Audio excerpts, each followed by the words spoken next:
Okay. You want to go? You want me to go? Go girl. Hi, everybody. Hello, Denise. Hello, Priscilla. Hey, Hello. Priscilla.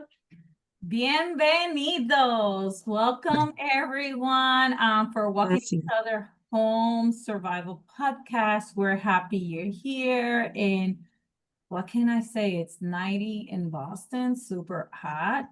But this is a space where we're always at 3 o'clock every Monday. We connect and we talk to each other and we heal together. That's right. We need to heal together. So I'm Priscilla Rodriguez. I'm founder of Family Consulting and Coaching, and also author from Emotional Bond Trauma Journal. You can find me on Amazon and also at Family Consulting and Coaching, Instagram, Facebook. Yeah. Awesome. Hello, and thanks for doing that. Denise, how about you? How do you want to say hello to everybody? I'm Denise Rokicki, and I'm so happy to be here back in routine. I missed last week, so routine is something that I really thrive in. So I'm so happy to be back in routine and joining my friends to continue our healing.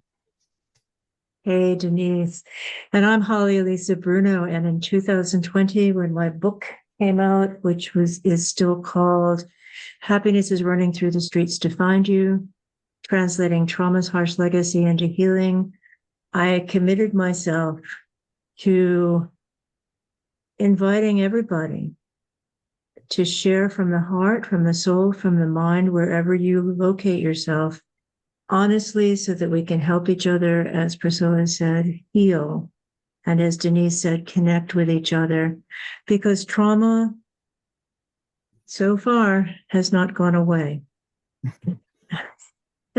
And those of us who experienced trauma early on have things in common that make being re-traumatized potentially very, very upsetting and difficult. So what we're going to do on this program, right, 3 o'clock East Coast US and 8 o'clock London time, which is where this program initiated 5 years ago. And wherever you are in the world, we welcome you. A couple of things, I'm going to invite my colleagues to share anything else they have. A couple of things about staying safe when topics can come up that are unsafe. One real practical thing is I've got my glass of agua. My water is right here. Denise got hers. Priscilla, you got your squishy wishy. I don't, but you know what? I don't. You're going to get her squishy wishy because, just being able to squeeze something helps. Denise, what's another thing we can do to stay safe if something comes up that we talk about that might inadvertently trigger? If you become triggered and There she feel goes. I got my magnetic stuff today. right on, Was it? So what if is you that, sweetie? Is that, oh, she got good. Thanks. And Denise. fidgets, if you feel triggered and need some one-on-one conversation, you can message any of us. I'm going back on Facebook tomorrow, but I'm not there Good for right you. now. Yeah. And what you can do is on your telephone, Google warn lines for trauma survivors, and AI will come up with the phone numbers from everywhere. So you can get one-on-one comfort. Wow, thank you so much, everybody. And Priscilla, can you just show us those in case people don't know about the fidgety things that we can use? And oh, good. So show us, you can take that apart, put it together. Yeah, so they are different magnetic balls and they have different things that you can use. Different textures. Yeah. Textures. You can find them in Amazon, but if you don't have the finances, I think they cost like $8. But other good things that has been helpful. It's like putting rice in a sock and you put like some oils, essential oils in it, and you can just touch it with the socks and then let the smell relax. Oh, that's a good idea. And something else that most all of us have access to is when you're taking a walk outdoors and you find a stone, When I find a stone that just fits in my palm or that my thumb can caress, and it's, as Denise said, it's a sensory touching. It's like a touchstone, literally. And that's what I we have might need. I You have got to one of show you those? guys. Well, actually, that plant right there has, Ah, I have to send you guys probably pictures or send you. So everybody that comes in my office or when I go outside, I'll bring stones and they color them. You see the basket? It has oh, colors. So it- that plant has different stones with colors that people Nice. I call them kindness stones, but they are so nice. When you sit there, they're like, oh, and people just get like, oh, there goes a smiley, okay, the family tree, and yeah. oh, no, that's very Nice. sweet. Very, very sweet. And what has each one of us done inside of ourselves to feel safe here today? I usually get ready like at 2:30. I sit down and I put my shoebox under my computer so it's the right level and just uh do a routine to be ready to Beautiful. be here. And busy Priscilla, with all of the things you're starting, what do you do to inside yourself to be feel like you can be here? I listen to my body. I'm listening, I'm constantly connected to my body and realizing when one task is making me more anxious than the other and stepping back. Um, and paying attention to my environment and being able to put boundaries and say, I can't right now because I'm doing this.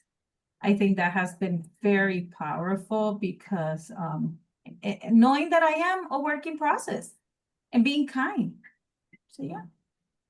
Guys, these are all so important. And I will add this. I have a technique that I use that not some trauma survivors use and know about and others don't. But it's because the research on emotional freedom technique, EFT, recently has said it is extraordinarily helpful to trauma survivors. I have returned to it. And EFT is a matter of touching over and over again in a repeated, almost chanting way. Parts of the body that are acupressure points. So, and then at the same time, so here's an acupressure point, and saying at the same time, I love and value myself unconditionally, including my fear. I love and accept myself unconditionally, including my learning as a child how to abuse myself. I unconditionally love. And so I go through all of these points, these pressure points. And after doing that a number of times, like both of you, I become in touch with my true self inside my body. And yeah, Priscilla's doing the where you can hug yourself at the same time, which is lovely.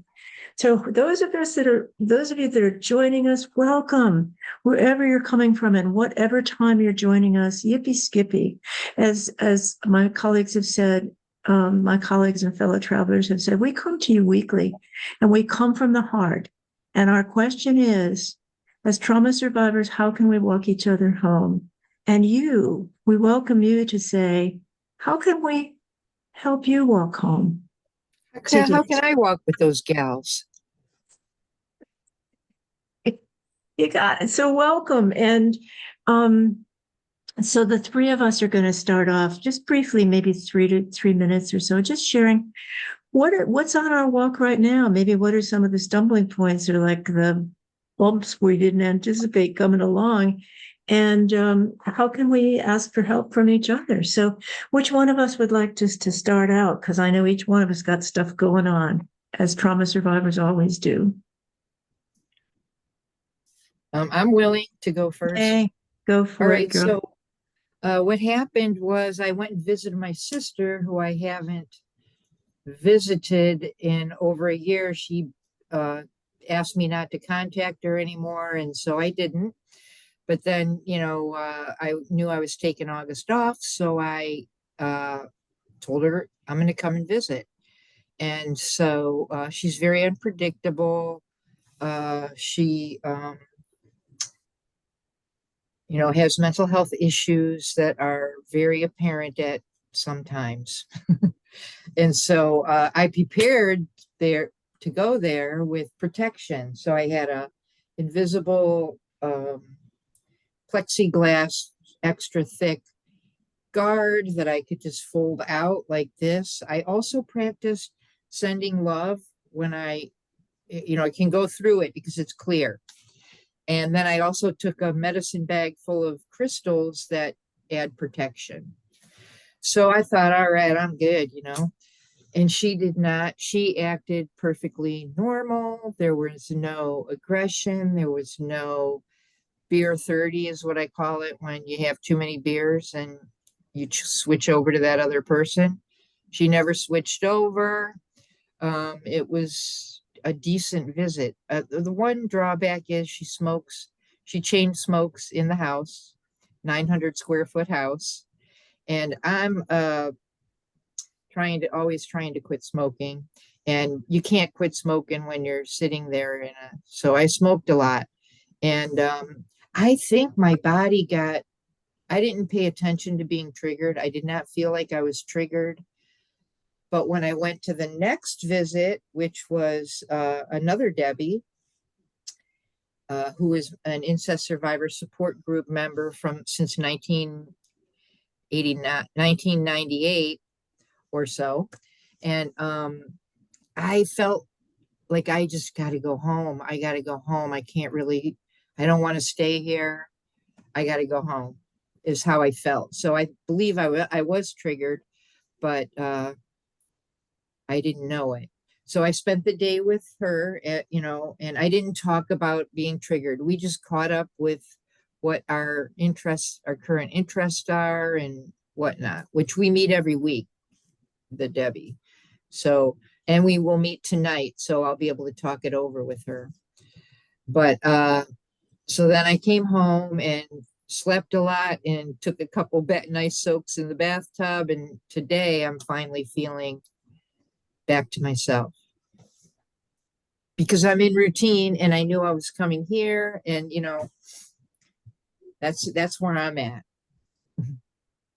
Congratulations. And what I'm hearing from that is you did so many wise things to love yourself and be kind to yourself. And those are role models to all of us. Thank you very much.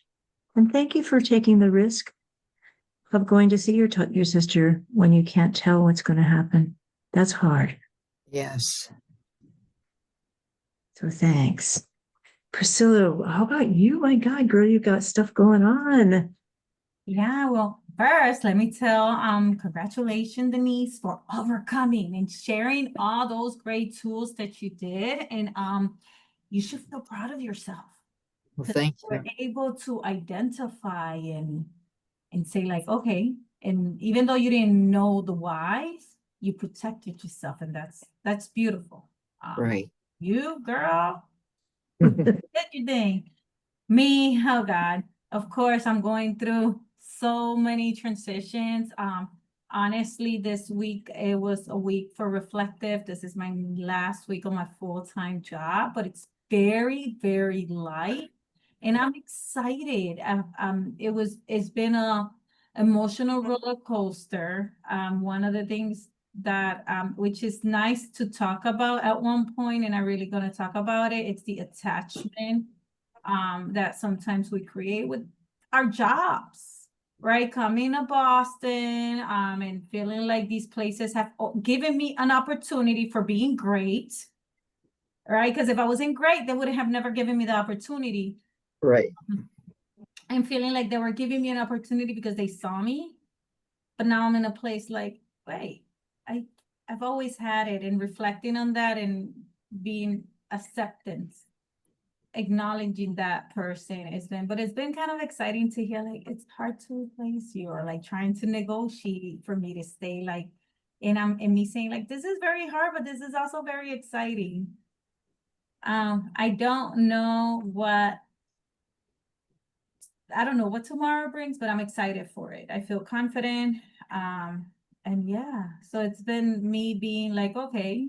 And I think that the conversations have helped me be more grounded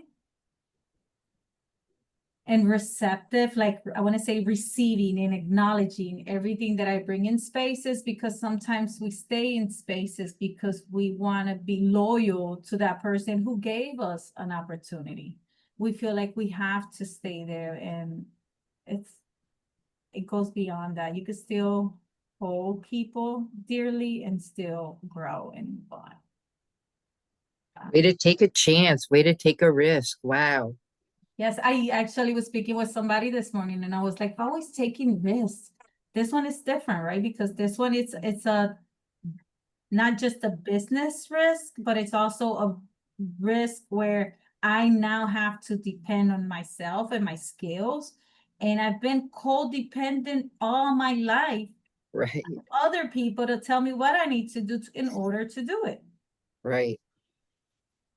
And yeah, when it comes to work wise, and I will always do the extra mile and learn and sign up for all these things and use them and never mind about it. But now it's like, bless you. Thank you. But it's been a very learning experience. One of the things that I wrote on my post is like, don't be afraid to fly. It was something like that, but don't be afraid to fly, because it's nice to explore other horizons and learn different things. Wow, that's courageous. You guys are both courageous. And Priscilla, I'm really excited that you're starting your own business venture. And as the weeks unfold, we'll hear more and more about that, which is just thrilling. Wow. By the way, before I share my story, I just want to invite each one of us to take a look at our videos. The thing about doing Zoom for me is that I never knew what I looked like. They didn't take pictures of me as a child. That was not part of the deal. And so I've surprised myself by how I look, but I'm looking at three of us and I'm realizing each one of us has chosen wearable art. Each one of us is choosing to express who we are through what we're wearing. And so just let's just take a moment on that. Yeah, Denise, I noticed that. Plus, you've got something, an amulet or something around your neck. I So, have yes, what you got, girl? 3-7. It's this supposed to mean an angel and good things Oh, happen. So I like it. oh, I love that. I didn't know that. They say that this is the number of God. Ah, beautiful. Nice. Thanks for sharing that. And Denise, what have you got? You got both the necklace and the I t-shirt? don't have a necklace today, but I have a mushrooms and flowers, a earth girl. That's what I'm expressing. Perfect.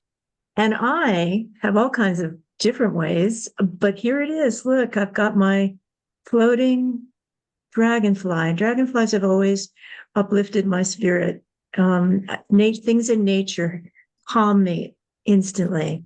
And I said to a woman who's an artist who makes earrings, I said, sweetie, I'd love to have movable dragonflies. And she made this for me. Nice. So in a way, we're all taking care of ourselves, from the angel to the connection with flowers and mushrooms and the bringing the outdoors in. I think that's beautiful. And listeners, what are you doing? What you got on right now? That's you, because you're with us. You're a trauma survivor. We do these things so that we can have touchstones, literal touchstones, to feel like we're connected with whatever the divine is to us and with each other, because when two or more are gathered, the Here we divine. are. Yep, it is. So let me tell you my story, my friends. I have been disturbed and grieving because my dear friend, Rebecca Hewitt Stanley, who was my roommate and fellow traveler and law school classmate in the 1970s, 1974 to 1976. And she's my peer. She was born in 1948. I born in 1945, last day of. Rebecca died. And Rebecca and I shared so much of our growing up together. We were in our 20s, but we were growing up together. That makes sense. And when we were together sharing this big house overlooking the ocean in Maine. And here's the deal. Rebecca was a very privileged person. She didn't have to work. She was on a trust fund. And I have been supporting myself as long as I can remember and expecting I would support myself as long as I can remember. And saying that, my parents did pay for college tuition. But, I've been working. And so Rebecca and I used to have these conversations about what it was like for her to not have to work. She could choose her identity and what she wanted to be based upon her interests. And for me, it was always, how can I follow my interests and at the same time support myself, take care of my children? So those were wonderful conversations, but here's the trauma survivor part of it. When I heard that Rebecca had died, I found it out inadvertently. I was so sad. And then when I researched it, I found out that she continued to live in the state of Maine, and Maine has a death by dignity statute. I don't think Massachusetts does, and I don't think Ohio does either, Denise. Nope. Vermont does, and Maine does. And in Maine, you can administer the cause of death. You can essentially give yourself a shot, apparently, that will end your life. But you have to go through a 17-day waiting period. Rebecca, I understood, was diagnosed with stage 4 uterine cancer and had 4 to 6 months to live. And bravely, she gathered people and ended her life. And this all sent off rockets of feelings and triggers of me. But I want to share this immediately about being a trauma survivor. My go-to, because I was so caught in the emotion and the little girls inside of me, whether they were 21 or 25 or 3, just went into deep traumatization. And the first thing I did was to start blaming myself. Holly, how'd you get out of touch? Holly, you loved Rebecca. Why didn't you try to get, all of that stuff? And then I stopped myself and asked my little girl, what's going on, sweetheart? What's going on? Which is my way of doing what Priscilla says, of getting in touch with my body. And she said she was so sad and she missed Rebecca so much. And she was having so many memories of things we did together, cross-country skiing, skinny dipping, getting ourselves through the most difficult of law school courses, supporting each other, confronting each other, sitting with the Supreme Court justices of the state of Maine and having adult conversations when we were like, oh my God, being feminists when only 3% of the attorneys in the country were women feminists. I mean, Ruth Bader Ginsburg was out there someplace, but we sure didn't hear about her. So what I want to say in conclusion as a trauma survivor is my go-to, and I invite you to ask yourself, does this happen with you? Is your go-to self-blame, which is a very sophisticated little girl's way of avoiding the grief. The deep sadness I feel that I love her and I miss her and I value what she helped me learn, what I helped her learn, all of the things that a true woman friend can share. I miss you, Rebecca, and I'm sorry that I wasn't there at the end. Wow. Sending love. Thank you so much, Holly, for sharing that. And you did say something. Is it okay if I say something? Yes.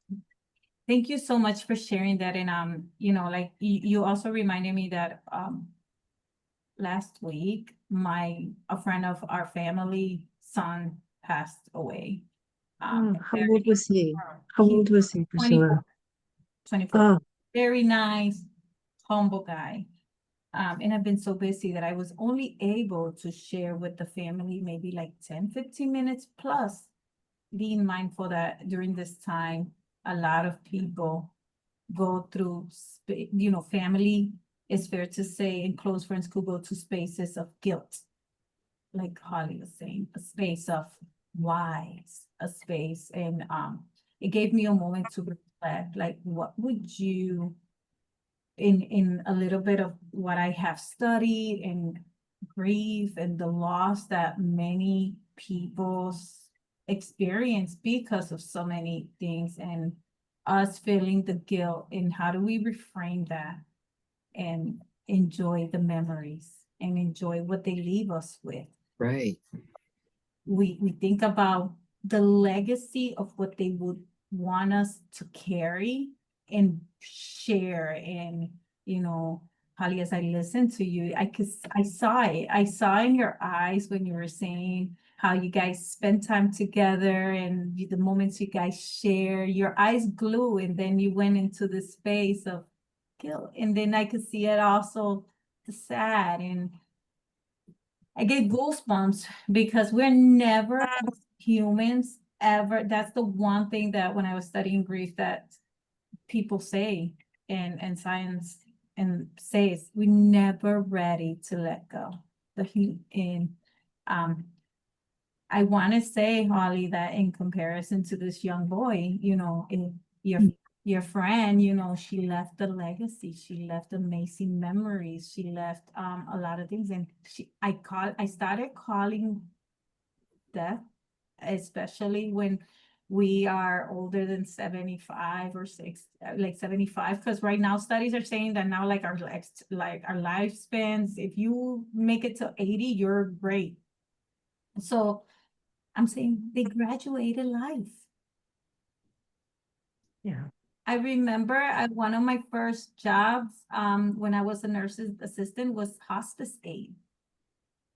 And it was there was a connection there to prepare. And I remember telling people, "Oh, you're fine.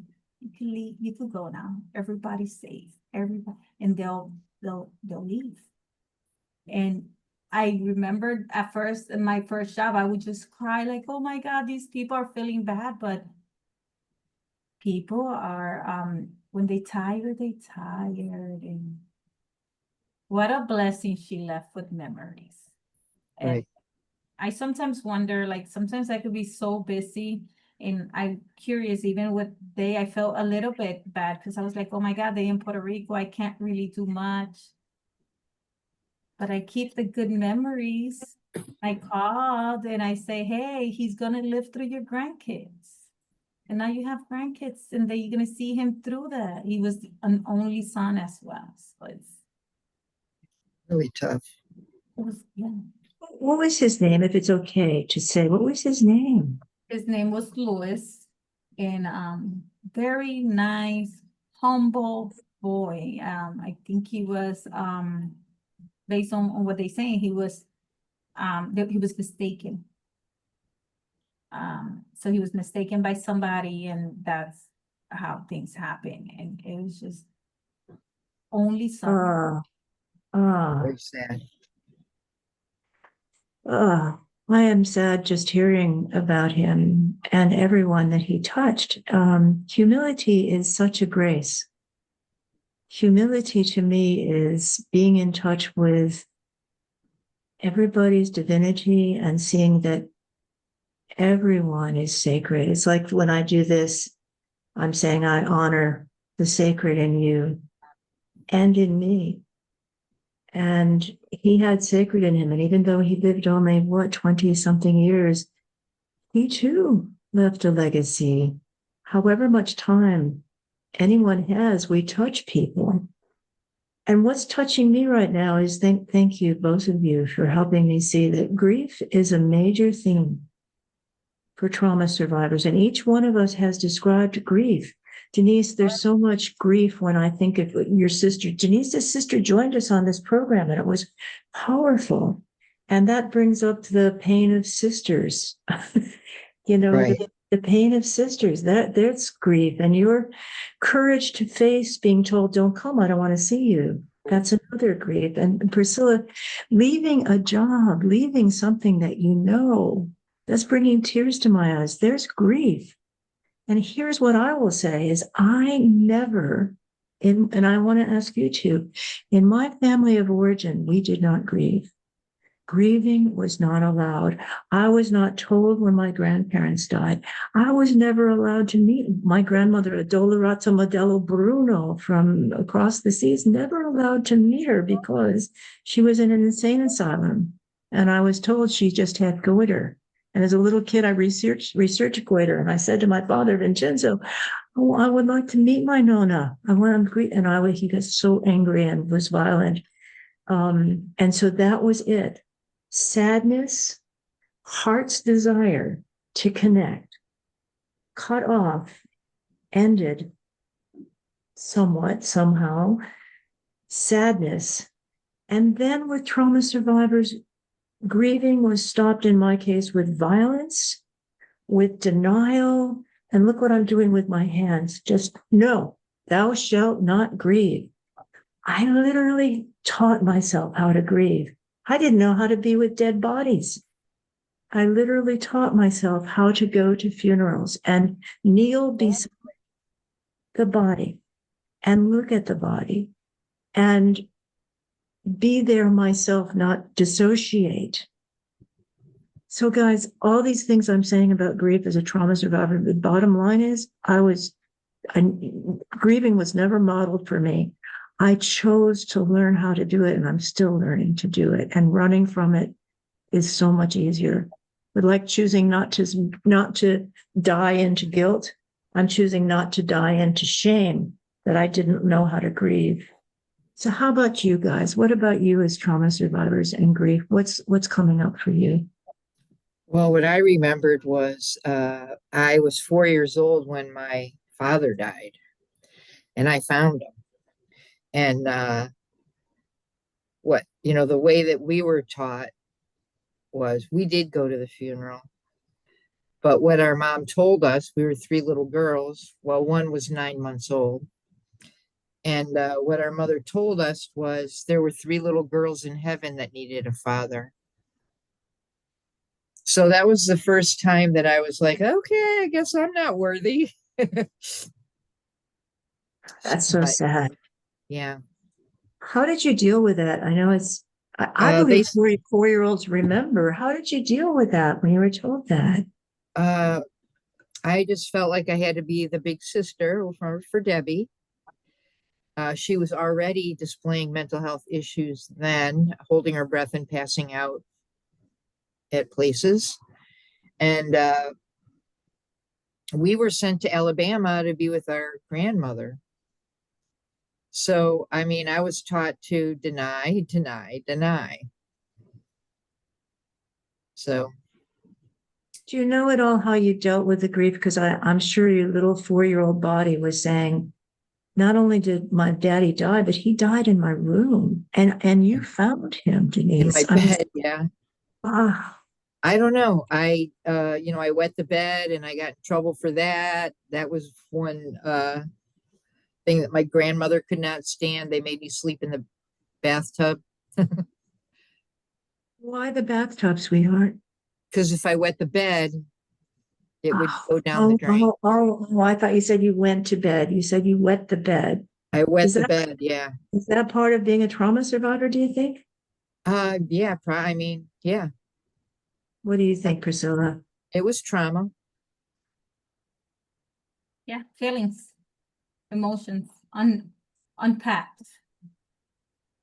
No, like I remember wetting my bed because I was so terrified of getting out of my bed and walking to the bathroom because my house wasn't safe. My predator father might be in the hallway. And I recall being a little kid, we're talking like 4 years old, and deciding I'm gonna pee right here, right now, rather than risk going out into the hallway and being abused. And I knew I would be punished. And I knew that the warm pee that was comforting for the moment, just releasing it, would become cold and smelly. It's a choice I made. Fear was driving me. Yeah. It was better than going out, and there is a connection, even with children when they're playing and they have accident, there is an emotional connection there as of why it's happened. And we see it a lot, especially be comforting. It could be dissociation. It could be a lot because that it's such a personal and intimate space. Every time you go to the bathroom, that's like nobody can do that for you. You have to be Right. one. Right. But guys, thank you so much. For sharing how you guys deal with grief. For me, it's different. My grandmother passed away when I was maybe like 6 or 7. My grandmother on my father's side passed away when I was like 7. And I don't know how to, okay, so I'm gonna just, there's no other way to share it. My son said, Ma, can we just have like a family picnic? And I'm like, okay, so what family we're gonna pick? What family we're gonna have a family picnic with? Because my family always been kind of distant, even paternal and maternal, because of the dysfunctional situations and my father. So I don't remember having a close relationship with my grandmother like I have now with my grandmother who's still alive. And I want to say I've never experienced grief from a loved one family member. And when people that are close to me have passed away, some of the things that I do continue to hear is let's think about the positive things. They leave us with this. I've been in spaces where I've seen people say, so and so died, and they'll like go into this reaction and they'll start crying and they'll start like now they doing like these rituals and they're putting like the shirts of the person who passed away and they like do all these things. And I've always been like, wow, it's a cultural thing. This is one of the things also that I think that has helped me understand a little bit more about death. And even though I have not experienced, but even support people who has gone through it, it's the Mexican, the Mexican culture, they celebrate that, Right. and people tend to have different ways to look at that. And it is different, right? When somebody suddenly die because of illness, spontaneously somebody got killed. So it's for me, even in this week, having met Louis, and spent some time with him, knowing his family and everything, it was sad. And I was like, I could just imagine having my kids and asking the Lord to always protect them. I believe it could be because there's an attachment, there's a bond, and life made it, you have no choice. And how do we move forward from that in a positive way? And I always remember, like, we just think about the positive things and the thing we could be grateful for. It's about two movements. I'm listening to you, Priscilla, and I'm thinking it's about two states. One is the acceptance of the loss, the feelings that go with, I lost this person. And as a trauma survivor, I have lost so much. I lost my childhood. I didn't have parents that loved me. I lost hugs, being hugged, all of these things that grief reminds me of. And that's, I think, a point for trauma survivors is that this loss today, my loss of Rebecca, reminds me in my body keeps the score, reminds me of so many losses I have that I didn't grieve. So the first state is being with the loss and feeling it. When as a trauma survivor, I used to fear, and Bessel van der Kolk writes about this, he says, people with PTSD, which used to be called shell shock when it was prisoners, men at war, their fear was my fear. And I'd ask you two and the people listening, the fear of someone who was traumatized severely was if we got in touch with our emotion and let the sadness come into ourselves, actually let ourselves feel the sadness that's already in ourselves, then the tears would come like a tsunami that would wash us away. That's exactly what people say continuously. It will be like a tsunami washing me away. It'll never stop. It'll never stop. I'll lose my That's a fear. I did want to say something Yeah. about PTSD. Yeah. I have been interested in the survivors of Epstein. I've been listening to their podcasts and Yes. liking them and commenting on them because I want them to keep coming out and getting help. And they Mhm. are getting help. And one of the things that this woman said on one of the podcasts was, I don't have PTSD. I have PTSI. I am post-traumatic stress injury. I'm not disordered. I have an injury. I thought that was very good. Wow. Talk more about that. That's powerful. Yeah, I just keep thinking about it now. I'm not disordered. Like, my father died. I wasn't worthy. I went to bed. I wasn't worthy to sleep in the bed. And when I was diagnosed with PTSD, I'm disordered. I'm not worthy to be whole or whatever. But when she said that, I was like, yeah, I'm injured. I'm not. And when we're injured, we heal. We get a scratch, a cut, whatever, we heal. So I found that so very helpful to reframe that PTSD thing to PTSI. I'm injured. I was wondering if we can change it to PTSDA.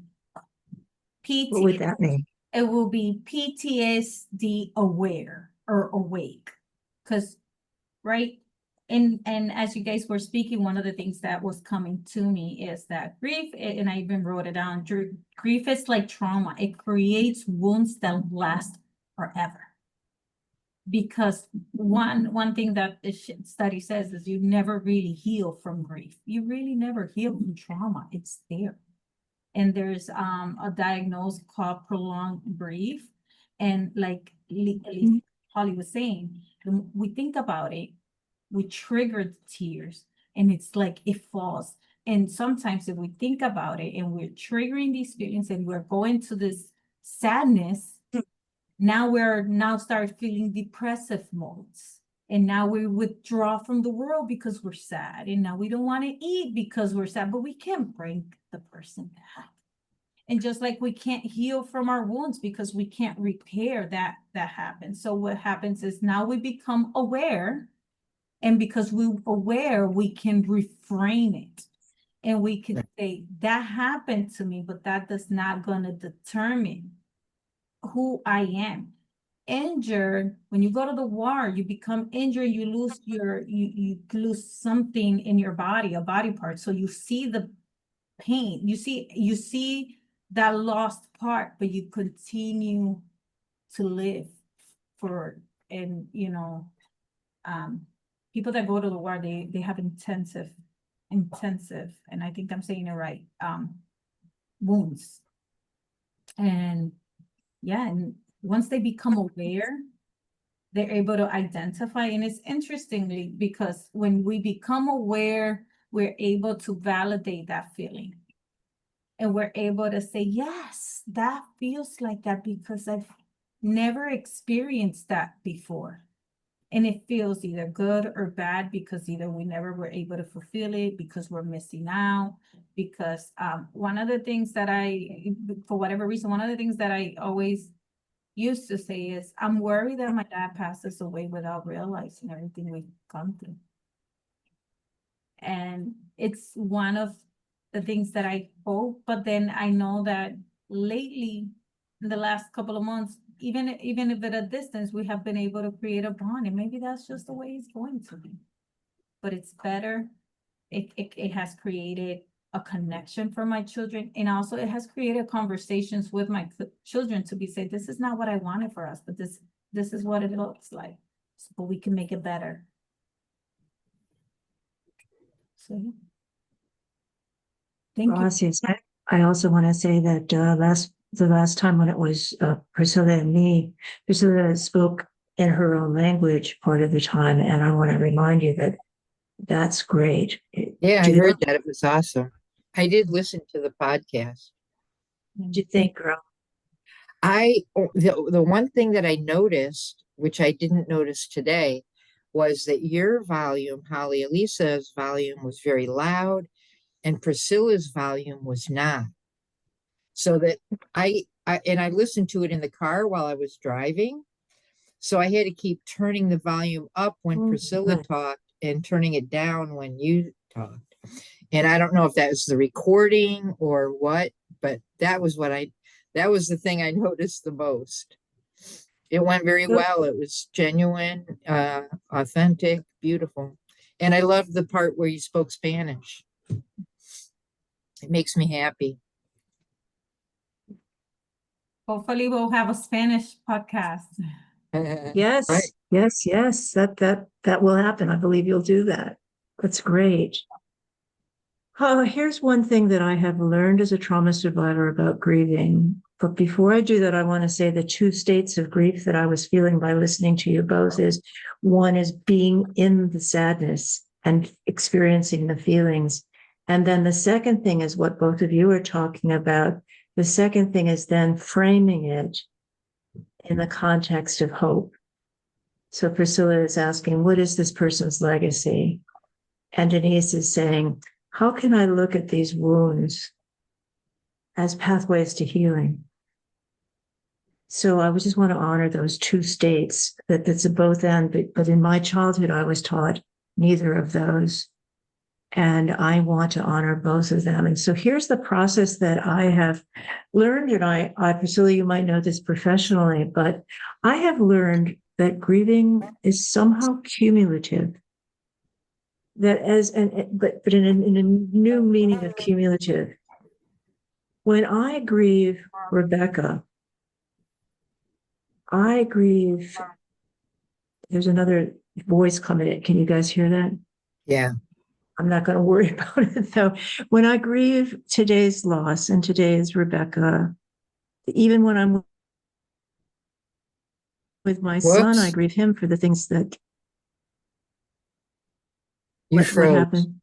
You froze, Holly. Okay. Just for a moment. It's back. We're back. Okay, so let me go back to what the content here. The content is that when I grieve one loss, my heart grieves all the prior losses. I don't know how that works except spiritually. That when I am crying, when I am so sad, I'm sad for all of those things. And now I can talk with my little girl and say, sweetheart, how are you? And before I even ask, she's, I'm so sad. I'm so sad. I'm so sad. I'm so sad. And she also, because she was traumatized in the womb, I'm sure, because of my mother's being psychotic with the cortisol that went streaming through the placenta. And she was traumatized from birth by a father who said, I don't want this kid. I get her out of my sight. That when I cry, when I grieve, I feel like I'm doing that not just for today's loss, but for all the losses before. So in a way, I'm healing. Did you ever feel that? Yes, I want to validate that. When my girlfriend broke up with me in California, I moved from Richmond, Virginia to Pasadena to be with this woman. And then abruptly, she was going to Las Vegas with her new girlfriend tomorrow. And it was the last day of school too. And so I was able to spend that whole entire summer. I just cried and cried, which I'm not a crier. I have not cried before or after, really. I acknowledged I'm crying for this. I'm crying for that. I was able to cry for all of my losses in that one summer. I was provided the opportunity. I was in a little bungalow in a community. People were bringing me food and put it on the front porch for me and nice things. But that one grieving was many grievings. So I can relate to that sensation of you're grieving from that it's cumulative. Yes, and I can say something, and I think it's important for our viewers and those that are listening to us to understand that what I'm about to say, because this is very important, and I think this is part of the healing together part. And you guys are welcome to interrupt me, but right, I think, and I believe not, but is that we grieve for the loss of I wish I could have done this, the unknown, the whys and the how comes, right? So we grieve like, oh wow, all that in the pain, like Holly said. And it is a form of healing if we're able to identify it. If we're able to identify it, and the reason I say if we're able to identify it, it's because if we identify it, part of identifying is understanding, yes, I feel hurt because I'm no longer going to see this person. And how long we're staying hurt for. A lot of people who suffer from prolonged grief are mothers who have lost their children because they sit with that pain and that loss and those whys for a long time and feeling guilty. And same with trauma or accidents that we experience. If we stay with those feelings, we will sit in that state of grief and crying and sadness there. So we're really not healing. This is why it's now a diagnosis. But when you're sitting on that feeling for a couple of times, it's important to look for help because you can have pain, but your pain should start feeling better. You need to find hope in the middle of the pain.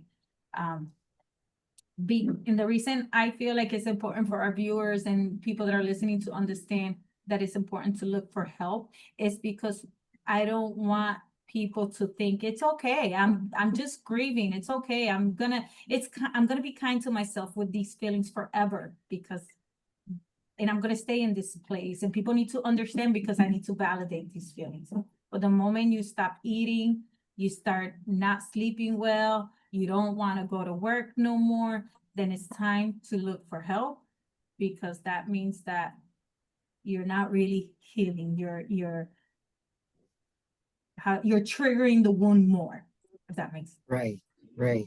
Which I understood in my spiritual practices, water is a form of healing. So I used those tears in that water to heal. And then I did go to a community mental health specialist and, go forward. This is really beautiful what you're both saying. And I want to share with you, and I'll share this with Priscilla, who can perhaps post it. My latest article was just published a few days ago, and it's called "Look to the Sky." When facing an impossible situation, look to the sky. Look for your hidden stars. And there are 2 points in this article. It's very heartfelt. It's about the choice I had to make, which felt impossible, which was when I was a single mom and my son, who's neurodiverse, but at the time was called special needs and all of that. I had a choice to make, which was, do I tell the psychiatrists that were evaluating him the whole truth? Or do I tell them the truth in a certain pattern, which I knew as an attorney how to do, that would keep him out of being labeled and keep him out of being 24/7 care?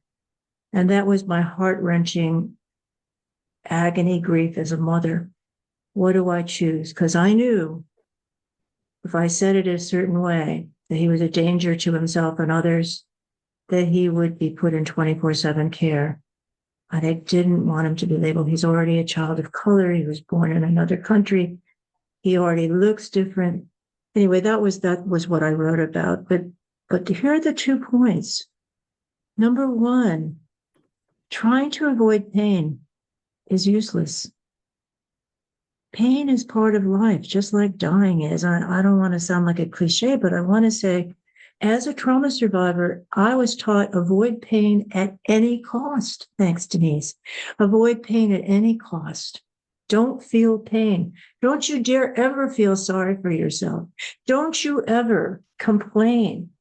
All of this was a harsh stone granite wall against, and look what I'm doing.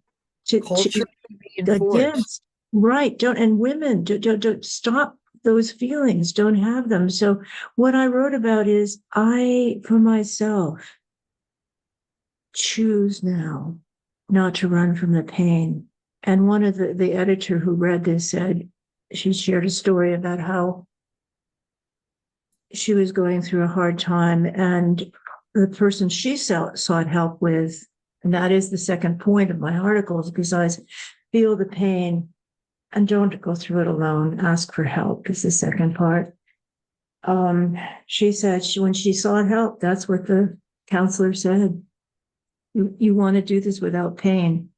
You don't want your children to feel pain. You don't want to feel pain. So there it is, my friends. And I'm going to end with that for me and invite you guys how you want to end, is that pain as a trauma survivor is verboten. However, it is life. And I accept it, not as a terminal sentence, but as part of being alive. And I need help with it. I ask for help all the time. And that makes all the difference. I might still be in pain. That's because it still hurts. And I will share and ask for help as long as I still hurt. How about you? And I just want to invite listeners, wherever you are with this, please just honor and be gentle with yourself. Pain is a tough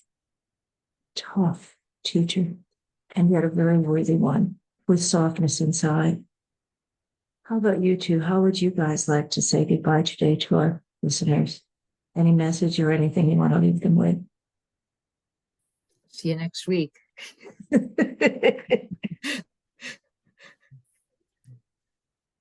Oh, sweetie, we can't hear you. Priscilla, there you go. You got muted. Sorry, I just want to say that there's, like Holly said, own your pain, right? Learn from your pain. There's always something to learn from it. Like, it's life. When we are going through pain, we take a Tylenol or a Motrin, or because our physical body, it's our joints or whatever. It's I'm getting joint pains. It hurts, so we take a pill to help release some of that. And if we're having heart pain or whatever we are experiencing, call somebody that you could trust and say, I'm feeling like this. And if you don't have somebody to call, ask yourself, what would you tell that person in the mirror? That little girl, that person, what would you tell your best friend, which is you, and somebody who you love? Speaking of somebody that you love, is your puppy still behind you? She got off the. She left. I wish next time she'll say hi. I'm dyeing her paws green because we in August, and that's the color of the color of August, guys. She's a true therapy dog, because she was like relaxing on the chair behind you, and then she just like came down, and I thought she was going to come by and join us. But anyway, that's the last thing too, is that if you have someone like a dog, or you have a place out of doors that calms and soothes your heart, may you be at peace in your heart and find whatever it is that helps you with that. And sometimes tears are the way there. And yet, like Denise, I was taught, you cry. Big girls don't cry. And you want something to cry about? I'll give you something to cry about. So crying, even if it's one tear, or even the tears sometimes are stay behind my eyes, but they're. You want to cry? I got the chancleta for crying. They're there. Priscilla, what's your. See. The chancleta. Listeners, we love you. Gracias. Denise, thank you so much. Gracias. Mucho Tanta gusto. many grazie. See you next Good to be week. here. Join us. Good to be together. It is so good. Okay, I'm going to